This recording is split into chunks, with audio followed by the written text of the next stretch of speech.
رحمت ولی زرسن کیلاش ویلی کے دوسرے بڑے گاؤں رمپور کی ایک پہاڑی پر رہتا ہے۔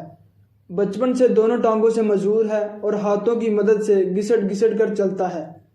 گھر چوٹی پر ہے اور وہاں تک پہنچنے کے لیے جنگل سے ٹریک کر کے جانا پڑتا ہے۔ دوسرا راستہ سیڑھیاں ہیں۔ یونانی والنٹیئرز نے رحمت ولی کے گھر تک 350 سیڑھیاں بنا دی ہیں۔ یہ سیدھی اور مشکل سیڑھیاں دریا سے شروع ہوتی ہیں اور انگور کی بیلوں، اخروٹ، سیب اور شہتوت کے درختوں کے نیچے سے ہوتی ہوئی رحمت ولی کے گھر تک پہنچ جاتی ہیں۔ یہ معذور ہونے کے باوجود دنیا کے منفرد لوگوں میں شمار ہوتا ہے۔ اللہ تعالیٰ نے اس کے ذہن اور ہاتھوں کو فن کی دولت سے نواز رکھا ہے۔ یہ پیدائشی آرٹسٹ ہے۔ لکڑی تراش کر انتہائی خوبصورت مجسمے بناتا ہے۔ گھوڑا اس کے فن کی شاہ رگ ہے۔ یہ لکڑی کو کاٹ کر، رگڑ کر اور کھود کر اسے گھوڑے کی شکل دے دیتا ہے اور کمال کر دیتا ہے۔ یہ فن اس نے صرف ایک دن میں سیکھ لیا تھا۔ وہ معذور تھا، بچہ تھا، اپنے گھر سے نیچے نہیں جا سکتا تھا، لہٰذا وہ چارپائی پر بیٹھ کر سارا دن چاقو سے لکڑی چھیلتا رہتا تھا۔ لکڑی کبھی تیر بن جاتی تھی، کبھی کمان، کبھی لڑکا، کبھی لڑکی، کبھی چڑیا اور کبھی خرگوش، لیکن گھوڑا بنا کر اسے زیادہ خوشی ہوتی تھی۔ بمبوریت میں اس زمانے میں ایک مجسمہ ساز رہتا تھا۔ وہ بھی لکڑی سے بت تراشتا تھا۔ اسے اس کے بارے میں معلوم ہوا تو اس نے ایک دن اپنے سارے اوزار لیے اور جنگل میں چلتا چلتا رحمت ولی کے گھر پہنچ گیا۔ وہ اس سے ملا، لکڑی کا ایک ٹکڑا اٹھایا اور اسے تراشنا شروع کر دیا۔ رحمت ولی دیکھتا رہا۔ مجسمہ ساز نے لکڑی کا گھوڑا بنایا، اس کے ہاتھ میں پکڑایا اور کہا، لو اب اسی طرح بناتے رہو۔ اس نے اپنے سارے اوزار اس کے حوالے کر دیے اور واپس آ گیا۔ وہ رحمت ولی کا ایک دن کا استاد تھا۔ اس نے استاد کے اوزاروں سے مجسمے بنانا شروع کر دیے اور آہستہ آہستہ دنیا میں مشہور ہوتا چلا گیا۔ یہ لا آف اٹریکشن کی ایک زندہ مثال ہے۔ یہ معذور آرٹسٹ آج تک پہاڑ سے نیچے نہیں آیا۔ اس نے چوٹی پر بیٹھ کر مجسمے بنانے شروع کیے اور آپ یہ دیکھ لیں، اس کے مجسمے خریدنے کے لیے گورے یورپ سے کیلاش اور پھر کیلاش سے اس کے گھر تک جاتے ہیں۔ کیا یہ لا آف اٹریکشن نہیں؟ یعنی ایک شخص پہاڑ پر بیٹھ کر یہ سوچ کر مجسمے بنا رہا ہے، اس کے خریدار انہیں خریدنے کے لیے یہاں آئیں گے اور وہ آتے ہیں۔ یہ چھوٹا سا ایک چبوترا ہے اور وہاں اس کے 5 شاہکار پڑے تھے۔ 2 بڑے گھوڑے تھے، دونوں پر سوار بیٹھے تھے۔ معذور آرٹسٹ نے سواروں اور گھوڑوں دونوں کی کیفیات لکڑی میں پرو دی تھی۔ ایک گھوڑے کا سوار ہنس رہا تھا جبکہ دوسرا سنجیدہ دکھائی دیتا تھا، لیکن دونوں مکمل تھے۔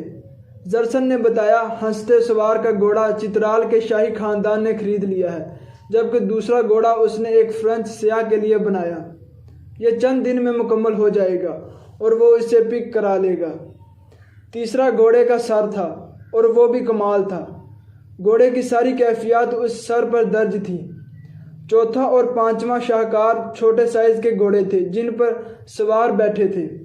یہ رف تھے لیکن اس کے باوجود ان میں ایک جاذبیت تھی۔ اللہ تعالیٰ نے بھی کمال دنیا بنائی اور اپنی محبوب ترین مخلوق انسان کو اس میں اتار دیا اور پھر اسے لا آف اٹریکشن کا تحفہ دے دیا۔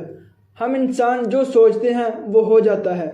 انسان نے اڑنے کا سوچا، یہ آج اڑ کر زمین کے مدار سے بھی باہر چلا جاتا ہے۔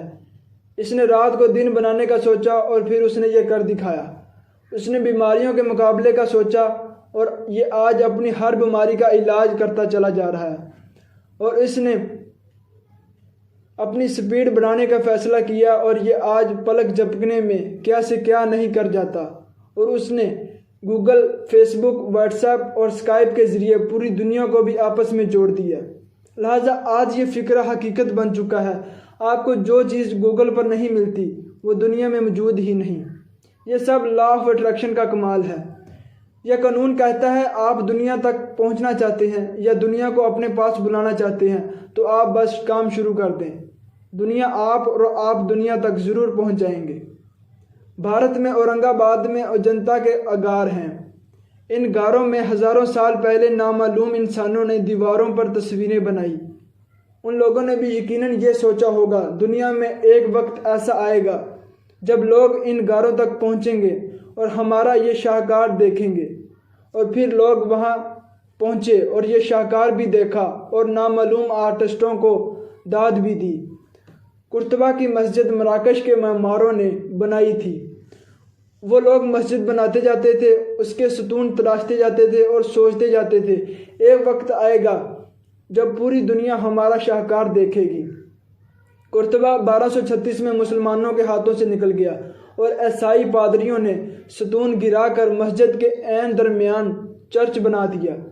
مسجد تھوڑی سی باقی رہ گئی، لیکن آپ لا آف اٹریکشن دیکھیے، آج دنیا بھر کے سیاح اس تھوڑی سی مسجد کو دیکھنے آتے ہیں اور دیر تک اس کی خوبصورتی کی داد دیتے رہتے ہیں، جبکہ وہ چرچ عمارت میں ایک باہنگم اور گستاخ کہکا محسوس ہوتا ہے۔ موہنجوداڑو اور اہرام مصر بھی لا آف اٹریکشن کی جیتی جاگتی مثالیں ہیں۔ یہ شاہکار انسانوں نے ہزاروں سال پہلے یہ سوچ کر تخلیق کیے تھے، دنیا کبھی نہ کبھی یہ دیکھے گی اور ہمارے فن کی داد دے گی۔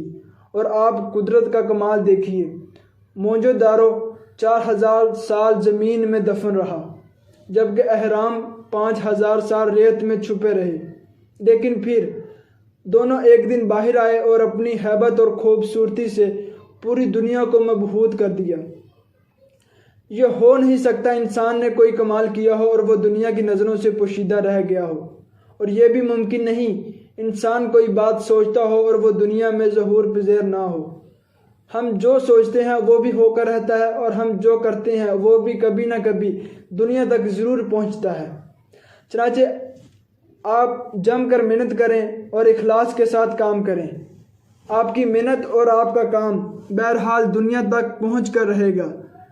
قدردان اگر پہاڑوں پر ٹھڈے کھا کر رحمت ولی زرسن تک پہنچ سکتے ہیں تو یہ آپ تک بھی ضرور پہنچیں گے، لیکن بس آپ نے شاہکار تخلیق کرنا ہے۔ آپ اشرف المخلوقات ہیں، مور نہیں ہیں۔ The most successful people in the world, healthy, wealthy or wise, choose education over entertainment. And the most unsuccessful people in the world, unhealthy, unwealthy or unwise, choose entertainment over education.